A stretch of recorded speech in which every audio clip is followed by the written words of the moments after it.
Kanina mga bandang mga alas 6 ng gabi, may pumunta rito. Dumalaw dito, ayan, sa may gate na to. Maganda yung kotse eh. Ayan, pinagbuksan ko siya rito. Siniladuhan ko pa nga, sumaludo pa akong ganun. Kasi bawat kliyente, sasaluduhan mo dito. Nagbukas ng bintana. Nakita ko, classmate ko pala nung elementary tsaka high school.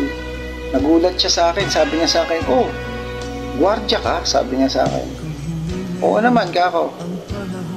"Bakit hindi ka nakapagtapos sa pag-aaral?" Sabi sa akin. Hindi, ikaw, buti ka pa, mayaman ka na ngayon, nakakotse ka na."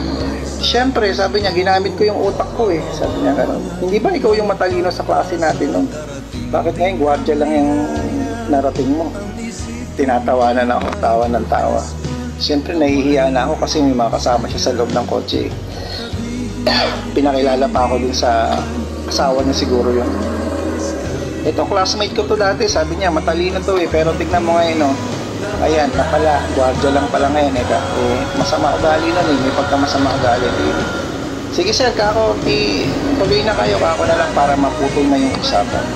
Tapos sabi niya sa akin eh, "Oh, binibigyan niya ako ng 200.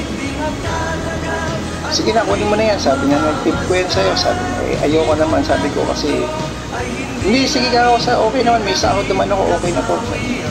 "O pagkwandalaw ka sa bahay mag-set tayo ng reunion." Sabi niya. Sabi ko naman, sige ka ako na lang para matapos na yung usapan. Diba? Nanliit ako kanina sa sarili ko na sinabi ng gwardiya lang ako. Pero okay lang yun kasi syempre may mga taong sinuswerte sa buhay, may mga taong hindi. Alam mo, yun ko talaga siguro ang kapalaran natin, di ba? Kaya tanggapin na lang natin. Pero nagsusumikap naman ako. Hindi naman kami kahit isang tuka. At may trabaho naman ako. Ikinararangal ko yung trabaho ko na to kahit na kinakahiya ng ibang tao.